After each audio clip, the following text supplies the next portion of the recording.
Le pouvoir d'investigation reconnu au Conseil constitutionnel a été dénié. Quel texte? S'il vous plaît. Je lis un peu, je veux que je renseigne juste. Au Conseil constitutionnel, on ne lit pas un peu. On est professionnel de l'affaire. Oui, c'est pour ça que je vais donc, laissez. Je parle pour ceux qui... On n'a pas de temps. Vous ne pouvez pas donner les références. Laissez-moi, monsieur. Le pouvoir d'investigation qui est reconnu au Conseil constitutionnel a été dénié à monsieur Onana Léon Teller. Parce qu'il fallait investiguer pour savoir comment on a procédé pour investir M. Paul Biya, candidat du RDPC. Ils se sont assis sur ça. 2. Comment on a fait pour qu'il soit éligible alors qu'il était toujours président de la République et président du RDPC en violation de la loi? Ce pouvoir d'investigation a été dénié au Nalion de l'heure. Au Manidem, ce pouvoir leur a été refusé parce que le Conseil constitutionnel a refusé d'investiguer sur l'investiture de M. Yebga. Parce que tout le monde a suivi des voices. Moi, la première pièce qui me convainc, de ce que ce pouvoir n'a pas été exercé dans l'intérêt du Manidem, c'est la dénonciation du ministre de l'administration territoriale qui dit que son site a été piraté. L'investigation devrait commencer par là. Oui. Le Conseil constitutionnel devrait dire what happened there. 3. Ce pouvoir d'investigation a été dénié au professeur Maurice Kamto. Grave alors. Pour toi qui n'étais pas là. Voici le dossier dans lequel on a fait usage, mutatis mutandis, du pouvoir d'investigation. Il est zipan. Le Conseil constitutionnel a dit que, s'agissant du faux dénoncé, ils sont éminemment compétents. J'ai même saisi ceux de notre groupe qui ont plaidé pour ce Maurice Kamto ou bien le Manidem. Que s'il vous plaît, battons-nous pour lever la décision dans le dossier. Il est zipan pour solliciter le rabattement délibéré dans le dossier du professeur Maurice Kamto et le Manidem pour solliciter la révision. Je vous invite à lire les deux décisions pour comprendre pourquoi le Conseil constitutionnel n'est pas un appareil judiciaire, mais c'est un truc politique pour régler des choses. On est allé jusqu'à démontrer, le rapporteur a démontré, j'ai encore sa phrase qui résonne dans mes oreilles. Il est zipan en signant lui-même sa lettre d'investiture. 3 points de suspension, vous irez chercher. Donc, le pouvoir d'investigation seulement. Je commence seulement par là. C'est-à-dire pour savoir comment on a fait pour que chacun soit éligible. Cette procédure. Le Conseil constitutionnel avait ce pouvoir. Mais il a dénié à certains, mais il l'a exhumé dans notre procédure. Pourquoi ces 2 poids 2 mesures? Je n'ai même pas besoin de dire que le candidat... Ce que tu veux développer en termes de est-ce que l'on a été candidat, il faut lire l'article 2 de la résolution 012 qui dit que 2 candidats n'ont pas présenté, n'ont pas donné tel nombre de pièces. C'est dit 2 candidats. Article 3. 2 citoyens. Il n'y a pas 2 citoyens, il n'y a pas de balade. Non, c'est 2 candidats. Relisez. 2 candidatures, relisez. Article 2. Non. Ou 2 candidats à la candidature. Article 3. Donc, lisez d'abord l'article 2. La résolution qui rejette. Non, vous perdez le temps, je vous Je vous explique. Oui. Non, il n'y a pas. C'est l'article 3. Oui, retrouvez. Pour que les gens soient... L'élection de Cameroun a arrêté les candidatures de 2 citoyens. Ouais, les candidatures de 2 citoyens. Oui. Qui ne sont ni investis par un parti. J'aurais entendu les lettres de 2 citoyens, mais une candidature, c'est une candidature. Vous les forcez, on n'arrive pas les candidatures de 2 partis politiques. C'est des citoyens, il n'a qu'à dire individu, il n'a qu'à dire personne, il n'a qu'à dire homme ou femme, mais c'est la candidature. Okay. Voilà. Est-ce qu'on est d'accord là-dessus? Oui, voilà. Léon Teller était là en tant que candidat. Voilà. Il n'a pas dit qu'il venait troubler ou bien animer la galerie. Il faut que le Conseil, c'est une institution. Ça veut dire un truc. Il faut... C'est une institution. Non, moi je dis que le Conseil constitutionnel, c'est un appareil politique, c'est ce que j'ai dit. Non, vous avez dit un truc. Donc, c'est une institution. C'est que c'est un lapsus. Ok. Oui. Voilà. Oui, Saint-Jean, je voudrais commencer par la question des statuts et je le redis encore. Voilà. Ça, c'est le droit d'investigation. S'il te plaît, je vais venir là. Pour toucher au statut. Voilà. Maintenant, il veut m'empêcher de parler. C'est une technique que je connais. Tu t'es pas là, rien du tout. Ne m'éclaire pas, s'il te plaît. Le Conseil national pour toucher au statut. Non, sois un démocrate. Doit investiguer. Sois un démocrate. Voilà, parce que il est incompétent à le faire. Ne perdez pas espoir. Je sais que le palu a attrapé tout le monde hier soir. C'est un palu, c'est un vrai palu, comme le palu de la grossesse. Vous savez que c'est un palu qui nous sort progressivement du biak à Bornala. Ça nous installe dans la confiance, dans la construction de la confiance. Et comme vous le savez, nous ne pouvons rien attendre de ceux-là qui ont plongé le Cameroun depuis 43 ans dans la misère. Vous savez, un bananier ne peut pas produire des mangues, comme disait le ministre d'État, Marafa Hamidou Yahya. Ayez espoir, les 12 qui sont en liste, ou bien les 11 qui sont en liste, le tamis va s'opérer. Ceux qui vont pactiser avec l'immobilisme, j'emprunte encore le vocabulaire du ministre d'État, Marafa Hamidou Yahya, ceux des 11 qui vont pactiser avec l'immobilisme, souhaitons que le reste forme un bloc et que ce bloc-là sauve le peuple. Vous savez, au Sénégal, le Conseil constitutionnel a sauvé la République. Au Cameroun, le Conseil constitutionnel a protégé le système en place. Mais ne perdons pas courage. Merci. Voilà. Parce que je vois...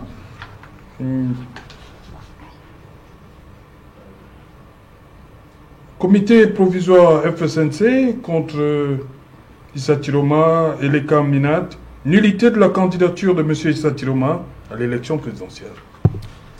Oui.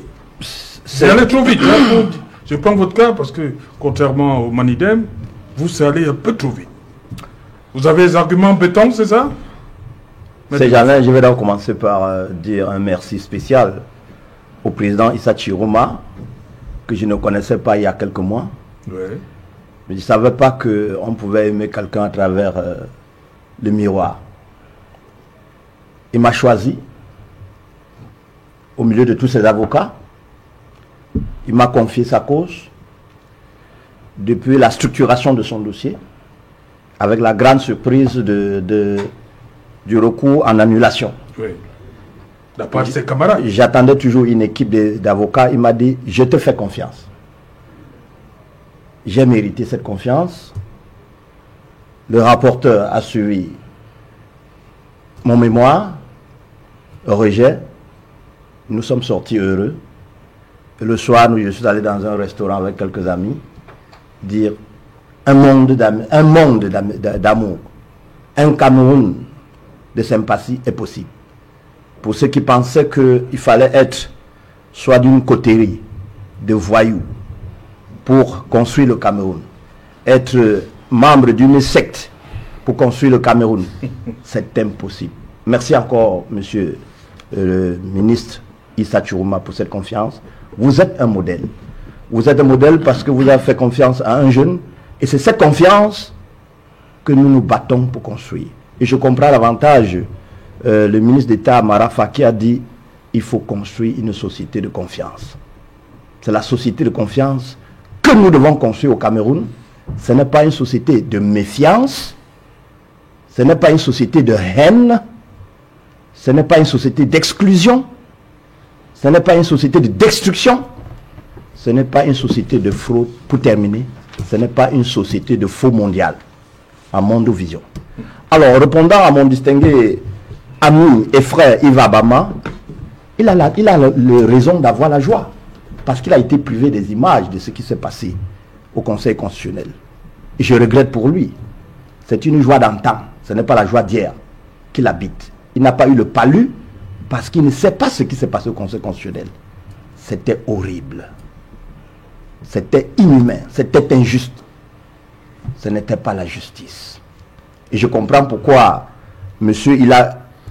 Hilarion, étant interrogé par les députés, avait dit que le Conseil constitutionnel n'est pas une juridiction, c'est un appareil politique.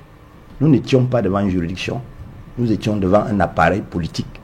et l'appareil politique a sévi. Le peuple calme a compris. La culture politique est en train de s'ancrer. Et moi, je ne vais pas cesser de dire merci au professeur Maurice Kamto qui a permis au peuple camerounais d'avoir ce palu. Il y a 43 ans, on n'avait plus ce genre de palu. C'est un bon palu. Et tout le Cameroun lui doit ce palu. Celui qui n'a pas attrapé ce palu, c'est le caverneux. C'est celui qu'on doit encore faire des efforts pour le sortir de cette caverne qui habite le Cameroun. Cette caverne, sont plus nombreux à l'intérieur. C'est quelques-uns. Le petit groupe de caverneux qui habitent encore le sol Cameroun. L'opposition qui a été retenue, vous avez le devoir de les extirper de cette misère.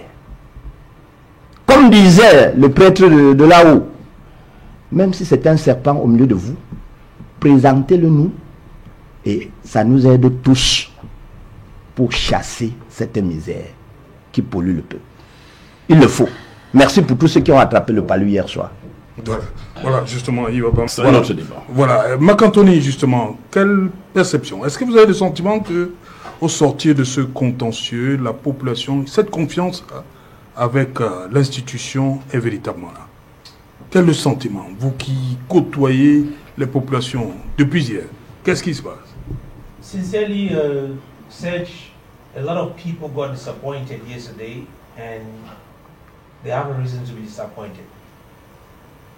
In one way or the other, I was expecting that there would be a kind of different judgment from what I received yesterday, because I was saying, okay, maybe in one way or the other, the justice system is going to maintain itself independent, even though they are not. So I thought maybe they want to show Cameroonians that no, we are not for what Elekam did or whatsoever. But it took us as a shock yesterday when we listened to the arguments that were presented. Then we saw the judgment that came out. To come back somewhere, when Elekam received the files of 83 candidates, then made us to understand that the CPDM had two.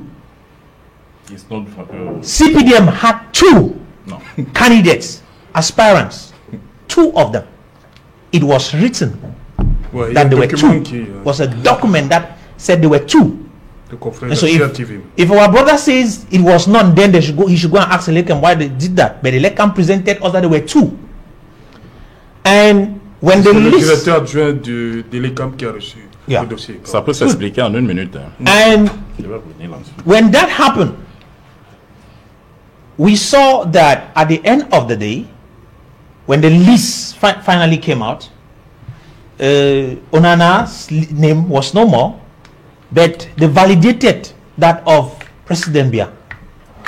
That already told us that there's a dimension of injustice, because I looked and I saw that the name of Kamto also, who was invested by Manidem, was not on the list. And if they claim that he is not a member of the party by documents, then they should have also eliminated his name and then allowed the name of Yebga, whom they claim that is the president of the party. But the two names were eliminated. That is already a problem. Then when it came to it came to UPC, FSNC aussi. They eliminated. No, FMNC never had a problem of double candidature. Investitures, yes. So when you look at UPC have an internal problem that every Cameroonian knows. That we already knew that somehow they are going to eliminate that particular decision. And they did that the same way they did in 2018. Yeah. And we were expecting that Elekam would play its role to say the CPDM presented two candidates, so we are not enlisting any of them also, so that they can come and say, oh no, let them go to the Constitutional Council together, also like the people of UPC did, as well as Manidem did. But no, they enlisted the name of one candidate, Mr. Biya Paul. That is injustice in itself in the first place. Then when we go further, when we presented the case was presented in the Constitutional Council. All of us saw the display that happened in that place. The different judgments, discussions that were presented and ended up with, they told Onana that his stuff was not admissible, so they just eliminated him. I thought he had good judgment, good arguments, because if we come back and look at, you are a member of CPDM, I'm not a member of CPDM, and I think your statutes are clear that there's supposed to be a Congress before the appointment, the nomination of... Non, c'est pas ça. It's not... okay. You are going to answer that. That particular statute tells us that the nomination happens after a Congress, and you probably had a Congress for more than 14 years today. Which is terrible in itself, because a party cannot be for 14 years without a Congress, which is trying to promote democracy. And I think that one of the words that is used on your acronym is D, which is talking of democracy, which means you are not promoting democracy. Somebody who we have not seen, we saw by the letter that was written that claimed that is the president that has endorsed himself. We agree, that's not our problem, that's an internal issue. But when that young man, who is an elected member of your party, he is a councillor at Monatele, stood up and reacted. When he started talking, it was like a joke, but he ended up proving that there was something wrong, even though nobody wants to accept it. But he proved that there's something wrong with the CPDM. You people have done what you have done, but we were expecting that the Constitutional Council should do their job. You just told us here, yes, by law, they were not there to judge internal issues, but they were also supposed to eliminate the candidacy of Mr. Biya in order to maintain justice. But they did not do it. Then, coming to Manidem, when we go looking at the play, he says the way Yebga Anisi came to power is the same way he went out. I don't think there was anything that showed us that he went out, because when you go in 2018, it is the minister that is a document that is still valid till now, because he has not written anything to council except yesterday that we saw that he claimed at RFE that there were documents that showed that Anisi does not occupy any post in Manidem. In 2018, he validated his presidency over that association. Apart from that, in 2020, it is the same Anisit that actually gave the nomination letter to all those who went in for municipal election. Question: by then, was he not still the head of the party? That was 2020.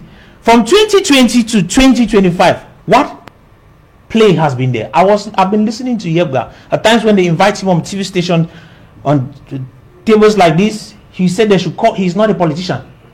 He used to say that. He said he's a civil society. So traditional ruler. So when then from 2020 to 2025 did that argument come that Yebga disappeared, became now the head, and the seat disappeared from being the head? Where are the documents? I heard the minister told RFE that there are documents that prove that Anisit was no more occupying a position. But that he cannot provide them to. So when you see all those things, you start asking questions. What are we building in Cameroon? Are we building a future? Are we intending that this country should be a future, that a country that people, children, will grow in it and know that there's justice in this nation? From every indication, the government in place and the bodies, the institutions that have been established to maintain an individual. Justice is not supposed to be done for an individual. It's supposed to be done for the nation. And when we look at the way ministers are running the nation, they are not leading institutions for the people. They are leading institutions for individuals, which is very wrong. We believe that Cameroon is a nation of law, and if we have to respect the law, we will respect the law. But let our ministers and every individual also respect the law. The laws are not meant for some individuals, it's meant for everybody. And when you see the way the nation is run, you start asking questions. Where are we? Where are we going to? I don't think that in any way we want to build for the future. Because what I am seeing there on the ground, what I'm seeing, the practices we are seeing down there, show us that they are not helping this nation. Ok, Jean-Marie, et moi, je vois Maître Geoffroy qui veut réagir, Yves également. Une minute, on va d'abord faire le tour. Jean-Marie Mombaneni, le cas Hilaire Marquez Zipan MP, le cas Maurice Kamto Manidem et le cas Issa Chiloma Bakari FSN. Quels signaux ces trois cas renvoient à la classe politique actuellement pour ces trois cas? Ok, Serge Alain, je vais répondre à votre question. Mais permettez-moi de revenir rapidement sur les déclarations de... Vraiment rapidement, Yves Abama, on ne va pas avancer. Je vais dépasser. Non, Yves a dit tout à l'heure que le Conseil constitutionnel n'est pas juge des investitures, mais bien de l'éligibilité. Oui. Non. Le Conseil constitutionnel est juge. Un texte, hein, le Conseil constitutionnel est juge de la légalité et de la légitimité. Non. Je vais m'expliquer tout à l'heure. Vous avez dit qu'on y a rapidement. Et puis il a dit, et pour revenir sur ce que Marc-Anthony a dit tout à l'heure, parce qu'il parlait en anglais, beaucoup de personnes peut-être n'ont pas suivi. Ah, vous traduisez. C'est vrai que lorsque le Conseil, lorsque l'ECAM a reçu les 83 candidatures, et a publié la liste des candidats, devant chaque candidat, excepté les candidats indépendants, c'était nom de la formation politique. Et il y avait donc bien le nom de Télé Onana, RDPC. C'était bien marqué. Parlez plus long pour dire. Maintenant, non. Permettez, s'il vous plaît. Je réponds à votre question parce que vous ne voulez pas qu'on développe ce sujet. Vous avez parlé de Hilaire Marquez Zipan. Oui, Hilaire Marquez Zipan. Ou la candidature qui est passée au niveau du Conseil électoral, finalement, il y a un membre du MP qui vient faire invalider la candidature d'Hilaire Marquez Zipan. J'étais le 5 avril 2025 invité par Serge Espoir Matomba au congrès, au 3e congrès de son parti à Yaoundé, au palais des congrès. Et quand je reviens du palais des congrès, j'ai un échange avec vous, en offre que je vais trahir ici. Les leaders de partis qui sont passés, qui ont pris tour à tour la parole après le bâtonnier à Keremouna, il y a une dame que je ne connaissais pas, qui s'appelait Madame Molende, et qui avait pris la parole à la tribune du palais des congrès et qui s'est présentée comme étant la présidente du MP. Et quand je suis rentré, je vous ai dit, mais vous connaissez cette dame, elle s'est présentée comme étant la présidente du MP. Et dans les coulisses, quand le congrès est fini, on s'est rendu compte que effectivement dans le MP il y avait un flou qui était entretenu. Le président d'alors de l'époque, M. Jean-Jacques Kindi, lorsqu'il a décidé de déposer le tablier, il n'a pas pris la peine de mettre, je vais dire, d'arranger la maison avant de laisser le parti. Donc le parti est dans les problèmes depuis un certain nombre de temps. C'est pour ça que moi je ne suis pas surpris que la candidature de Hilaire Marquez Zipan n'est pas... Mais le Conseil électoral n'a pas vu ça? Justement, le Conseil électoral vérifie les dossiers qui lui sont présentés. Le dossier d'Hilaire Marquez Zipan au niveau du Conseil électoral, c'est pas là-bas que son dossier a été attaqué. Du tout. Ça veut dire que son dossier était complet. Il fallait donc, eux, ils jugent en premier ressort.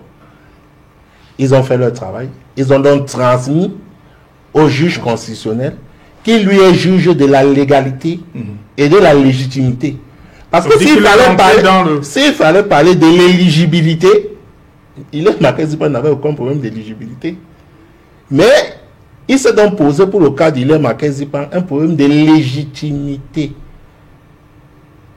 Et c'est pour ça que j'embraye directement sur le cas du professeur, du ministre Issa Chiloma Bakari, pour dire que je vous ai dit ici la dernière fois quand j'étais ici, je me rappelle c'était un jeudi de la semaine passée, qu'il y a des candidatures qui n'avaient pas prospéré. Je vous avais dit que la candidature de Léon Télé n'allait pas prospérer. Parce que je vous ai expliqué pourquoi. La candidature de Issa Chiloma ne pouvait pas ne pas prospérer. Parce que Issa Chirouma est président national de son parti. Il est le président national du parti. Anissa Ekane est quoi? Anissa Ekane. C'est donc la surprise générale. Parce que... Un des présidents.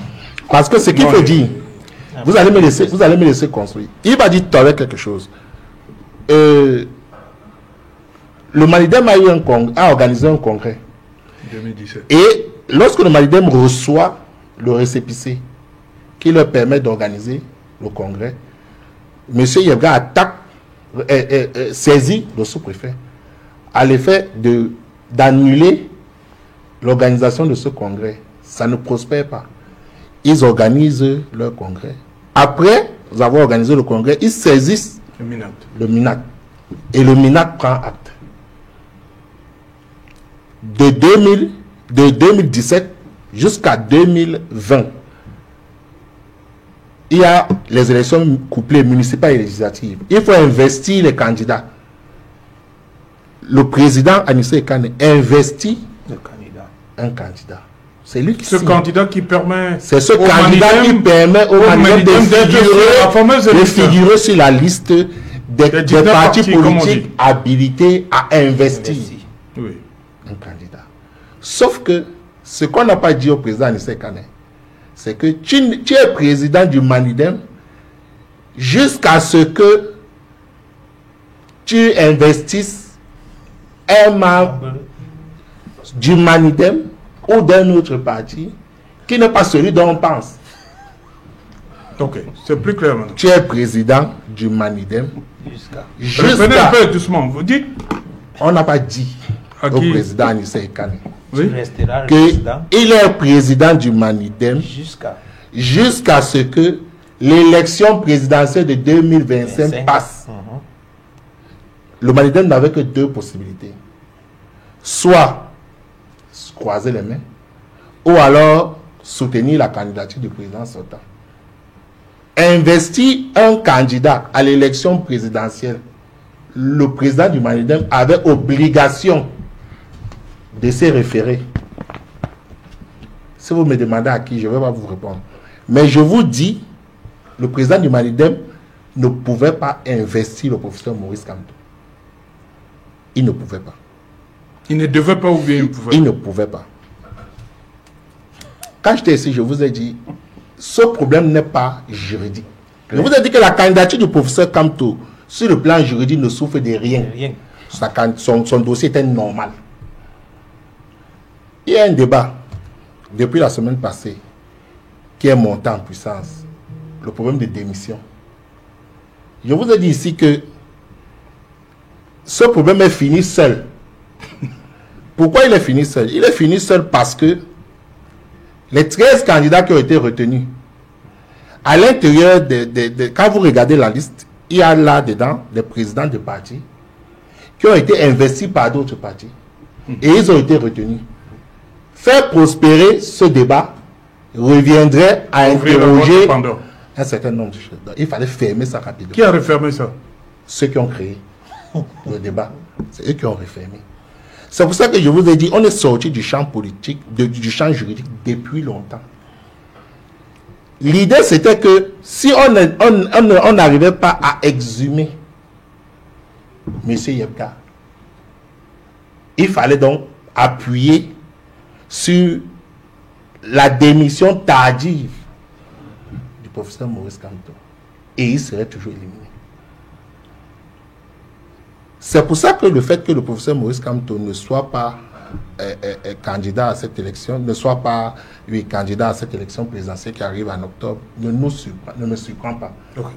Le professeur Maurice Kamto ne pouvait pas être candidat à cette élection présidentielle qui arrive, quelle que soit la manière dont il allait procéder. Par le MSC. Attendez, même si parce que Yves l'a encore dit. Si le MRC était allé aux élections législatives 2020, je vous ai dit. Si le MRC avait des élus, qu'est-ce qui serait passé? Avec des élus, ce qui se serait passé, c'est que on devait avoir une Madame Moulende Dans le on MSC, devait avoir un Léon Pour faire des Télé-Onana. analyses pour faire plaisir ou pour... Je vous dis ce qui se passe. Personne n'a monté. Ça, c'est pour faire plaisir. Personne n'a monté. Sauf si vous allez me dire que Vous pouvez pas me c'est dire quelqu'un que de si le l'opposition MSC qui a à demandé. l'élection, on allait avoir ça. C'est quelqu'un qui a Vous demandé. flattez les gens, Je flattez-les bien. vous dis, on fait une analyse prospective, mais on fait aussi une analyse rétrospective Non. parce qu'on se base sur ce qui s'est Non, passé hier. ça c'est pour flatter les gens. C'est pas pour flatter. Écoutez, oui, merci. écoutez, je vais finir. Oui, Écoutez. rapidement. Est-ce que comment vous pouvez expliquer que vous connaissez comment on constitue un dossier pour être candidat à une élection présidentielle dans un pays comme le Cameroun? Vous connaissez dans quel pays chez nous ou bien quel candidat chez nous peut constituer un dossier en 24 heures ou en 48 heures?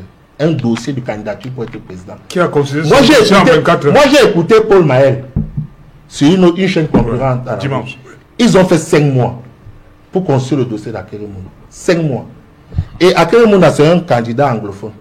Habitué, il était là en 2018 Oui. déjà. Il ne savait pas s'il devait monter le dossier en anglais ou en français parce que quand vous lisez, et parmi les éléments constitutifs du dossier, on vous écrit ici là, par rapport à l'attestation de présentation d'inscription sur les listes électorales. En anglais, c'est autre chose. Oui. Donc, ils étaient embarrassés. Il fallait donc prendre Même la peine. les pièces fiscales surtout. Surtout, même concernant les pièces fiscales. C'est pas évident. Donc vous dites c'est pas possible en un jour. Ce n'est pas possible, Ce n'est pas possible. en 2 jours ou en 72 heures. C'est pas possible, ces gens-là. Qu'on ne vous trompe pas. Mais je vous assure, la célérité avec laquelle... Non, c'est bon. Vous savez quand elle a commencé? Non, c'est bon.